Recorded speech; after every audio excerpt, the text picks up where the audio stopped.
हरे कृष्णा, राधे राधे। कैसे हो आप सभी? आशा करती हूँ आप सभी स्वस्थ होंगे, परम मंगलमय होंगे। तो प्यारे भक्तवास, आप सभी के समक्ष ले आई हूँ एक नई भक्त चरित्र, एक ऐसी कथा, एक ऐसा चरित्र जिसके विषय में आप सभी ने सुना था। जी हाँ, पिक्चर देखकर आप समझ ही गए होंगे कि आज की जो वीडियो है वो है महाभक्त द्रौपदी की जीवन कथा और उनका जो भक्ति चरित्र था उनके विषय में हम जानेंगे आज की वीडियो में कि कैसे प्रभु की कृपा उन पर थी और कैसे थी वो प्रभु की अनन्य भक्त, कैसे प्रभु ने हर वक्त उनके साथ की अपनी कृपा। साथ ही जानेंगे कि द्रौपदी के 5 पति थे और पांचों पतियों को प्रसन्न रखने के लिए द्रौपदी क्या करती थी और एक खुशहाल स्वस्थ गृहस्थ जीवन के लिए उन्होंने जो हमें उपाय बताए हैं या उन्होंने जो हमें नियम बताए हैं, उन्हीं सभी के विषय में आज चर्चा है। तो आइए वीडियो शुरू करते हैं। पर वीडियो शुरू करने से पहले छोटी सी रिक्वेस्ट है कि यदि आप चैनल पर नए हैं तो प्लीज़ चैनल को सब्सक्राइब कर लीजिएगा, बेल आइकन को भी प्रेस कर दीजिएगा, जिससे आगे आने वाली हर वीडियो की जानकारी आप तक पहुंचे सबसे पहले। साथ ही अगर वीडियो अच्छी लगे तो लाइक ज़रूर करके जाइएगा, जो अक्सर आप जल्दबाजी में भूल जाया करते हैं। आइए वीडियो शुरू करते हैं। भगवान की सखी, आदर्श भगवत विश्वास की मूर्ति देवी द्रौपदी पांचाल नरेश राजा द्रुपद की अयोनिजा कन्या थी। इनकी उत्पत्ति यज्ञ वेदी से हुई थी। इनका रूप लावण्य अनुपम था।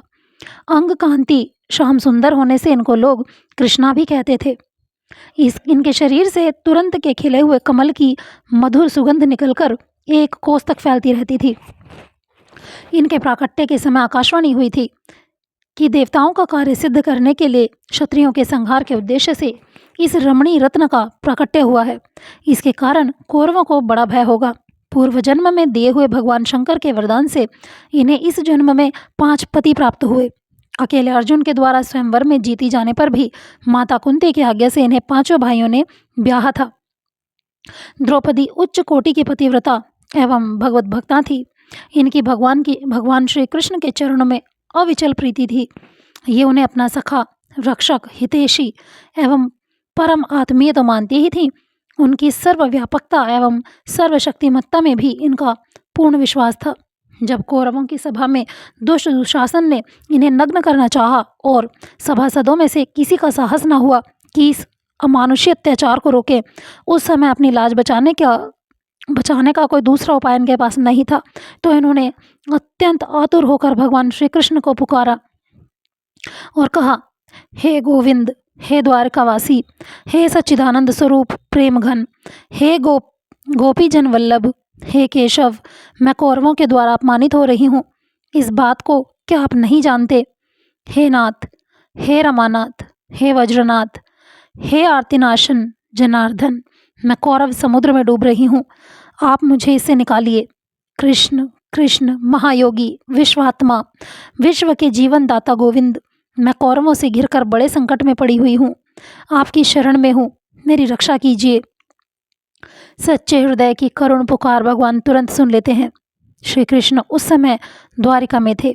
वहाँ से वे तुरंत दौड़े और धर्म रूप से द्रौपदी के वस्त्र रूप में प्रकट होकर उनकी लाज बचाई। भगवान की कृपा से द्रौपदी की साड़ी अनंत गुना बढ़ गई। दुशासन उसे जितना ही खींचता जाता था वह उतनी ही बढ़ती जाती थी। देखते ही देखते वहाँ वस्त्र का ढेर लग गया। महाबली दुशासन की 10,000 हाथियों के बल वाली प्रचंड भुजाएं थक गई, परंतु साड़ी का छोर हाथ नहीं आया। 10,000 गज बल धक्यो घटियो ना 10 गज चीर। उपस्थित सारे समाज ने भगवत भक्ति एवं पतिव्रता का अद्भुत चमत्कार देखा। अंत में दुशासन हार कर लज्जित होकर बैठ गया। भक्तवत्सल प्रभु ने अपने भक्त की लाज रख ली। धन्य भक्तवत्सला द्रौपदी, धन्य है द्रौपदी। और इस प्रकार प्रभु ने द्रौपदी की लाज बचाई, अपने भक्त की लाज बचाई। इसी प्रकार एक दिन की बात है, जब पांडव द्रौपदी के साथ काम्यक वन में निवास कर रहे थे। दुर्योधन के भेजे हुए महर्षि दुर्वासा अपने 10,000 शिष्यों को साथ लेकर पांडवों के पास आए। दुष्टमती दुर्योधन ने जानबूझकर उन्हें ऐसे समय भेजा जबकि सब लोग भोजन करके विश्राम कर रहे थे। महाराज युधिष्ठिर ने अतिथि सेवा के उद्देश्य से ही भगवान सूर्यदेव से एक ऐसा चमत्कारी बर्तन प्राप्त किया था जिसमें पकाया हुआ थोड़ा सा भी भोजन अक्षय हो जाता था, परंतु उसमें शर्त यह थी कि जब तक द्रौपदी भोजन नहीं कर चुकती थी तभी तक उस बर्तन में यह चमत्कार रहता था। युधिष्ठिर ने महर्षि को शिष्य मंडली के सहित भोजन के लिए आमंत्रित किया और दुर्वासा जी स्नान आदि नित्य कर्म से निवृत्त होने के लिए सबके साथ गंगा तट पर चले गए। दुर्वासा जी के साथ 10,000 शिष्यों का पूरा विश्वविद्यालय चला करता था। धर्मराज ने उन सबको भोजन का निमंत्रण तो दे दिया था और ऋषि ने उसे स्वीकार भी कर लिया, परंतु किसी ने भी इसका विचार नहीं किया कि द्रौपदी के भोजन कर चुकने के बाद अक्षय पात्र का भोजन अक्षय नहीं रहता। और इस बात पर किसी ने विचार ही नहीं किया कि उस समय द्रौपदी भोजन कर चुकी थी, इसलिए सूर्य के दिए हुए उस बर्तन से तो उन लोगों के भोजन की व्यवस्था हो नहीं सकती थी। अब द्रौपदी बड़ी चिंता में पड़ गई। उन्होंने सोचा, ऋषि यदि बिना भोजन किए वापस लौट जाते हैं तो वे बिना श्राप दिए नहीं मानेंगे। उनका क्रोधी स्वभाव जगत विख्यात था। द्रौपदी को और कोई उपाय नहीं सूझा। तब उन्होंने मन ही मन भक्त भय भजन भगवान श्री कृष्ण का स्मरण किया और इस आपत्ति से उबारने को उनसे विश्वासपूर्ण आंतरिक प्रार्थना करते हुए अंत में कहा, आपने जैसे राज्यसभा में दुशासन के अत्याचार से मुझे बचाया था, वैसे ही यहाँ भी इस महान संकट से तुरंत बचाइए। श्री कृष्ण तो सदा सर्वदा सर्वत्र निवास करते हैं और घट घट को जानने वाले हैं। वे तुरंत वहां आ पहुंचे। उन्हें देखकर द्रौपदी के शरीर में मानो प्राण लौट आए। डूबते हुए को मानो सच्चा सहारा मिल गया हो। द्रौपदी ने संक्षेप में उन्हें सारी बात सुना दी। श्री कृष्ण ने अधीरता प्रदर्शित करते हुए कहा कि और सब बातें पीछे होंगी, पहले मुझे जल्दी कुछ खाने को दे दो, मुझे बड़ी भूख लगी है। तुम जानते नहीं हो मैं कितनी दूर से थका हारा आया हूँ। द्रौपदी लाज के मारे गड़सी गईं। उन्होंने रोते रोते कहा, प्रभु मैं अभी अभी खाना खाकर उठी हूँ, अब तो उस बर्तन में कुछ भी नहीं बचा है। श्री कृष्ण ने कहा, जरा अपना बर्तन तो मुझे दिखाओ। दिखाओ तो सही कृष्णा, उसे ले आओ। श्री कृष्ण ने वो बर्तन हाथ में लेकर उसके अंदर झांका तो उसमें एक चावल का दाना चिपका हुआ था। उन्होंने उसी को मुंह में डालकर कहा कि इस चावल के इस दाने से संपूर्ण जगत के आत्मा यज्ञ भोक्ता परमेश्वर तृप्त हो जाएंगे। और ऐसा ही हुआ। चावल का एक दाना प्रभु ने अपने मुख में रखा और कहा कि जगत के आत्मा यज्ञ भोक्ता परमेश्वर तृप्त हो जाएं। इसके बाद उन्होंने सहदेव से कहा, भैया अब तुम मुनीश्वरों को भोजन के लिए बुला लाओ। सहदेव ने गंगा तट पर जाकर देखा तो वहां उन्हें कोई नहीं मिला। बात यह हुई थी कि जिस समय श्री कृष्ण ने चावल का दाना मुंह में डालकर वह संकल्प किया, उसी समय मुनीश्वर लोग जल में खड़े होकर अर्घ समर्पित कर रहे थे। उन्हें अकस्मात ऐसा अनुभव होने लगा मानो उन सब का पेट गले तक अन्न से भर गया हो। ये सब एक दूसरे के मुंह की ओर ताकने लगे और कहने लगे कि अब हम लोग वहां जाकर क्या खाएंगे। दुर्वासा ने चुपचाप भाग जाना ही श्रेयस्कर समझा, क्योंकि वे जानते थे कि पांडव भगवत भक्त हैं और अम्बरीश के यहाँ उन पर जो कुछ बीती थी उसके बाद से उन्हें भगवत भक्तों से बड़ा डर लगने लगा था। बस सब लोग वहाँ से चुपचाप भाग निकले। सहदेव को वहाँ रहने वाले तपस्वियों से उन सब के भाग जाने का समाचार मिला और उन्होंने लौटकर सारी बात धर्मराज से बता दी। इस समय प्रभु ने द्रौपदी की किस प्रकार इस विपत्ति से रक्षा करी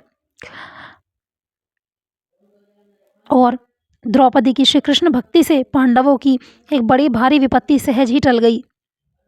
श्री कृष्ण ने प्रकट होकर उन्हें महर्षि दुर्वासा दुर्दमनीय दुर्वासा जी के क्रोधानल से बचा लिया और इस प्रकार अपनी शरणागत वत्सलता का परिचय भी दिया। राजसूय यज्ञ की समाप्ति पर श्री कृष्णचंद्र द्वारिका चले गए थे। शाल्व ने अपने कामचारी विमान सौभ के द्वारा उत्पात मचा रखा था। पहुंचते ही केशव ने शाल्व पर आक्रमण किया। सौभ को गदाघात से चूर्ण करके शाल्व तथा उसके सैनिकों को परमधाम भेजकर जब वे द्वारिका में लौटे तब उन्हें पांडवों के जुए में हारने का समाचार मिला। वे सीधे हस्तिनापुर आए और वहां से जहां वन में पांडव अपनी स्त्रियों, बालकों तथा प्रजावर्ग एवं विप्रों के साथ पहुंचे थे वहां पहुंचे। पांडवों से मिलकर उन्होंने कौरवों के प्रति रोष प्रकट किया। द्रौपदी ने श्री कृष्ण से कहा, मधुसूदन, मैंने महर्षि असित और देवल से सुना है कि आप ही सृष्टिकर्ता हैं। परशुराम जी ने बताया था कि आप साक्षात अपराजित विष्णु हैं। आप ही यज्ञ, ऋषि, देवता तथा पंचभूत स्वरूप हैं। जगत आपके एक अंश में स्थित है। त्रिलोकी में आप ही व्याप्त हैं। निर्मल हृदय महर्षियों के हृदय आप ही स्फुरित होते रहते हैं। आप ही ज्ञानियों तथा योगियों की परम गति हैं। आप विभु हैं, सर्वात्मा हैं। आपकी शक्ति से ही सबको शक्ति प्राप्त होती है। आप ही मृत्यु, जीवन एवं कर्म के अधिष्ठाता हैं। आप ही परमेश्वर हैं। मैं अपना दुख आपसे न कहूँ तो किससे कहूँ। यूँ कहते कहते द्रौपदी के नेत्रों से अश्रुओं की झड़ी लग गई। वे फुफकार मारती हुई कहने लगी, मैं महापराक्रमी पांडवों की पत्नी धृष्टद्युम्न की बहन और आपकी सखी हूँ। कौरवों की भरी सभा में मेरे केश पकड़कर मुझे घसीटा गया। मैं एक वस्त्र रजस्वला थी। मुझे नग्न करने का प्रयत्न किया गया। ये मेरे 5 पति भी मेरी रक्षा नहीं कर सके। इस नीच दुर्योधन ने भीम को विष देकर जल में बांधकर फेंक दिया था। इसी दुष्ट ने पांडवों को लाक्षा भवन में भस्म करने का प्रयत्न किया था। इसी पिशाच ने मेरे केश पकड़कर घसीटवाया और आज भी वह जीवित है। पांचाली फूट फूट कर रोने लगी। उनकी वाणी अस्पष्ट हो गई। वे श्री कृष्ण को उल्हाना दे रही थी। तुम मेरे संबंधी हो। मैं अग्नि से उत्पन्न गौरवमयी नारी हूँ। तुम पर मेरा पवित्र अनुराग है। तुम पर मेरा अधिकार है और रक्षा करने में तुम समर्थ हो। तुम्हारे रहते मेरी यह दशा हो रही है। भक्तवत्सल और न सुन सके। उन्होंने कहा, कल्याणी, जिन पर तुम रुष्ट हुई हो उनका जीवन समाप्त हुआ समझो। उनकी स्त्रियां भी इसी प्रकार रोएंगी और उनके अश्रु सूखने का मार्ग नष्ट हो चुका रहेगा। थोड़े दिनों में अर्जुन के बाणों से गिरकर वे श्रृंगाल और कुत्तों के आहार बनेंगे। मैं प्रतिज्ञा करता हूँ कि तुम साम्राज्य बनकर रहोगी। आकाश फट जाएगा, समुद्र सूख जाएगा, हिमालय चूर हो जाएगा यदि मेरी बात असत्य होगी, किंतु ऐसा नहीं होगा। इसी यात्रा में एक दिन बातों ही बातों में सत्यभामा जी ने द्रौपदी से पूछा, बहन, मैं तुमसे एक बात पूछती हूँ। मैं देखती हूँ कि तुम्हारे शूरवीर और बलवान 5 पति सदा तुम्हारे अधीन रहते हैं। इसका क्या कारण है? क्या तुम कोई जंतर मंतर या औषधि जानती हो? अथवा क्या तुमने कोई जप, तप, व्रत, होम या विद्या से उन्हें अपने वश में कर रखा है?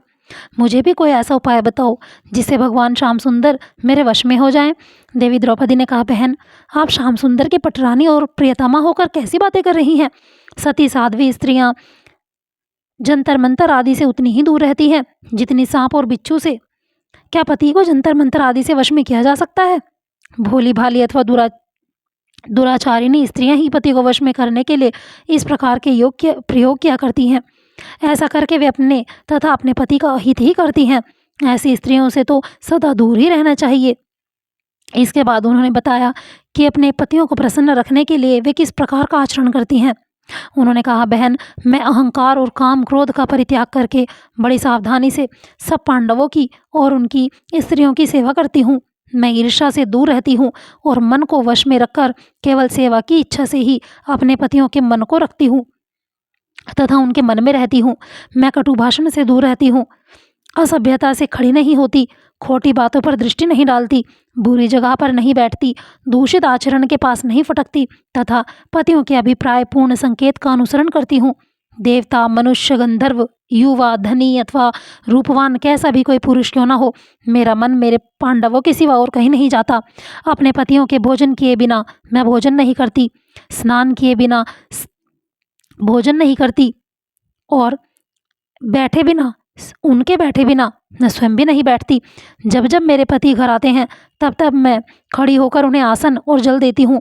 मैं घर के बर्तनों को मांज धोकर साफ रखती हूँ, मधुर रसोई तैयार करती हूँ, समय पर भोजन कराती हूँ, सदा सजग रहती हूँ, घर में अनाज की रक्षा करती हूँ और घर को झाड़ बुहार कर साफ रखती हूँ। मैं बातचीत में किसी का तिरस्कार नहीं करती, उल्टा स्त्रियों के पास नहीं फटकती और सदा ही पतियों के अनुकूल रहकर आलस्य से दूर रहती हूँ। मैं दरवाजे पर बार बार जाकर खड़ी नहीं होती तथा खुली अथवा कूड़ा करकट डालने की जगह पर भी अधिक नहीं ठहरती, किंतु सदा ही सत्य भाषण और पति सेवा में तत्पर रहती हूँ। पतिदेव के बिना अकेली रहना मुझे बिल्कुल पसंद नहीं है। जब किसी कौटुंबिक कार्य से पतिदेव बाहर चले जाते हैं तब मैं पुष्प और चंदन आदि को छोड़कर नियम और व्रतों का पालन करती हुई समय बिताती हूँ। मेरे पति जिस चीज़ को नहीं खाते, नहीं पीते अथवा सेवन नहीं करते, मैं भी उससे दूर रहती हूँ।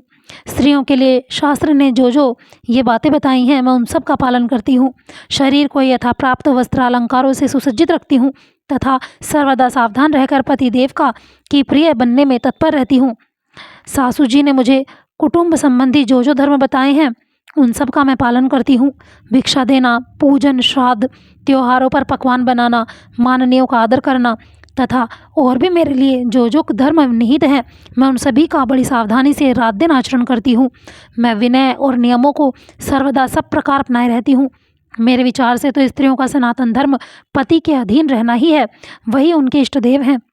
मैं अपने पतियों से बढ़कर कभी नहीं रहती, उनसे अच्छा भोजन नहीं करती, उनसे बढ़िया वस्त्राभूषण नहीं पहनती और ना कभी सासू जी से वाद विवाद करती हूँ तथा सदा ही संयम का पालन करती हूँ।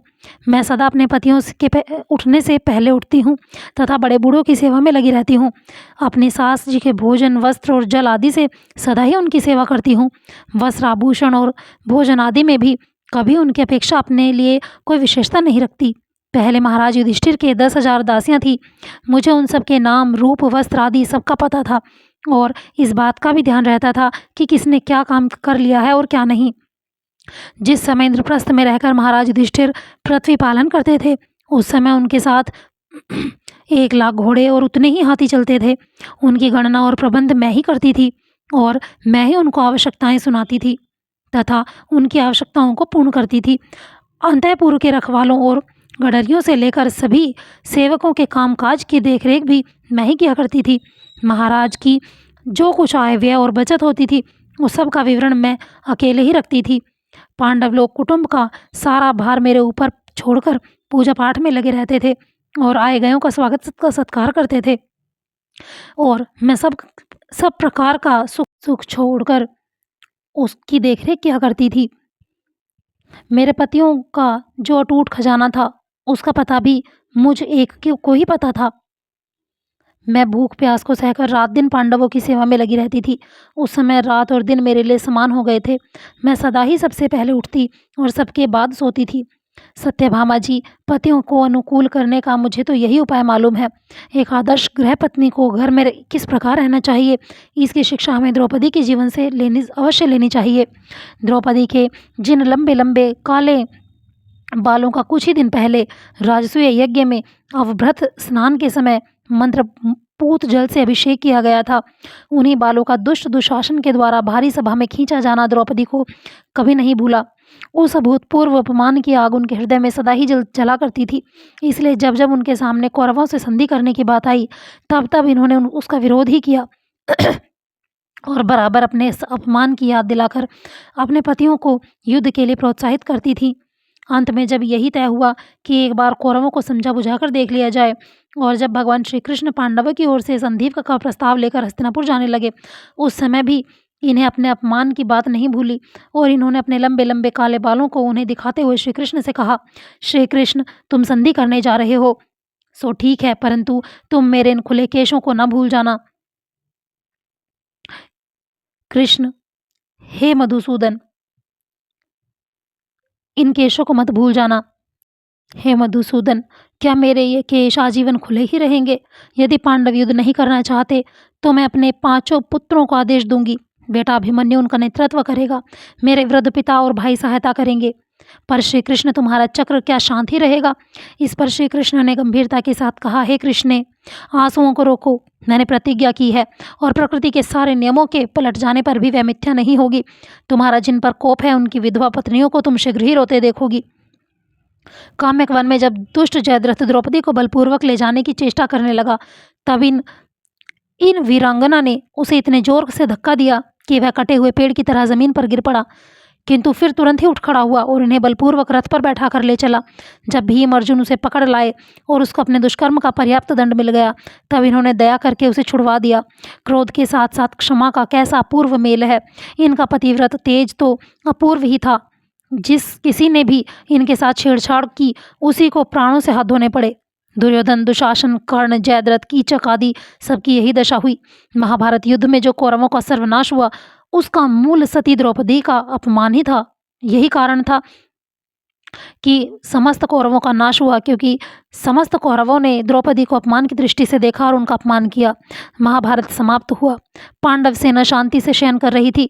श्री कृष्ण 5 पांडवों तथा द्रौपदी को लेकर उपल्लव्य नगर चले गए थे। प्रातः दूत ने समाचार दिया कि रात्रि में शिविर में अग्नि लगाकर सबको निर्दयतापूर्वक मार डाला गया है। यह सुनते ही सब रथ में बैठकर शिविर में पहुंचे। अपने मृतक पुत्रों को देखकर द्रौपदी ने बड़े करुण स्वर में क्रंदन करते हुए कहा, मेरे पराक्रमी पुत्र यदि युद्ध में लड़ते हुए मारे गए होते तो मैं संतोष कर लेती। क्रूर ब्राह्मण ने निर्दयतापूर्वक उन्हें सोते समय मार डाला है। द्रौपदी को धर्मराज ने समझाने का प्रयत्न किया, परंतु पुत्र के शवों के पास रोती माता को क्या समझाएगा भला कोई। भीम ने क्रोधित होकर अश्वत्थामा का पीछा किया। श्री कृष्ण ने बताया कि नीच अश्वत्थामा भीम पर ब्रह्मास्त्र प्रयोग कर सकता था। अर्जुन को लेकर वे भी पीछे रथ में बैठ गए। अश्वत्थामा ने ब्रह्मास्त्र का प्रयोग किया। उसे शांत करने को अर्जुन ने भी उसी अस्त्र से उसे शांत करना चाहा। दोनों ब्रह्मास्त्रों ने प्रलय का दृश्य उपस्थित कर दिया। भगवान व्यास तथा देवर्षि नारद ने प्रकट होकर ब्रह्मास्त्र को लौटा लेने का आदेश दिया। अर्जुन ने ब्रह्मास्त्र लौटा लिया। द्रोण पुत्र अश्वत्थामा को उन्होंने बांध लिया और अपने शिविर में ले आए। अश्वत्थामा पशु की भांति बंधा हुआ था। निंदित कर्म करने से उसकी श्री नष्ट हो गई थी। उसने सिर झुका रखा था। अर्जुन ने उसे लाकर द्रौपदी के सम्मुख खड़ा कर दिया। गुरुपुत्र को इस दशा में देखकर द्रौपदी को दया आ गई। उन्होंने कहा, इन्हें जल्दी छोड़ दो। जिनसे संपूर्ण अस्त्र शस्त्रों की आप लोगों ने शिक्षा पाई है वे भगवान द्रोणाचार्य ही पुत्र रूप में स्वयं उपस्थित हैं। जैसे पुत्रों के शोक में मुझे दुख हो रहा है, मैं रो रही हूँ, ऐसा ही प्रत्येक स्त्री को होता है। इनकी माता देवी कृपी को यह शोक न हो। वे पुत्र शोक में मेरी तरह ना रोएं। ब्राह्मण सब प्रकार पूज्य होता है, इन्हें शीघ्र छोड़ दो। ब्राह्मणों का हमारे द्वारा अनादर नहीं होना चाहिए। धन्य है माता का हृदय। भीमसेन अश्वत्थामा के वध के पक्ष में थे। अंत में श्री कृष्ण की संपत्ति से द्रोणपुत्र के मस्तक पर रहने वाली मणि छीनकर अर्जुन ने उसे शिविर से बाहर निकाल दिया। तब द्वारिका से लौटकर अर्जुन ने जब यदुवंश के संशय का समाचार दिया, तब परीक्षित का राज्याभिषेक करके धर्मराज ने अपने राजोचित वस्त्रों का त्याग कर दिया। वे मौन व्रत लेकर निकल पड़े। भाइयों ने भी उन्हीं का अनुसरण किया।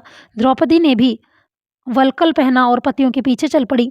धर्मराज सीधे उत्तर चलते गए। बद्रिकाश्रम से ऊपर वे हिम प्रदेश में जा रहे थे। द्रौपदी सबके पीछे चल रही थी। सब मौन थे, कोई किसी की ओर देखता नहीं था। द्रौपदी ने अपना चित्त सब ओर से एकाग्र करके परात पर भगवान श्री कृष्ण में लगा दिया था। उन्हें शरीर का पता ही नहीं था।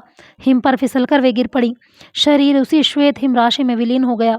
महारानी द्रौपदी तो परम तत्व से एक हो चुकी थी। वे तो वस्तुतः भगवान की अभिन्न शक्ति थी।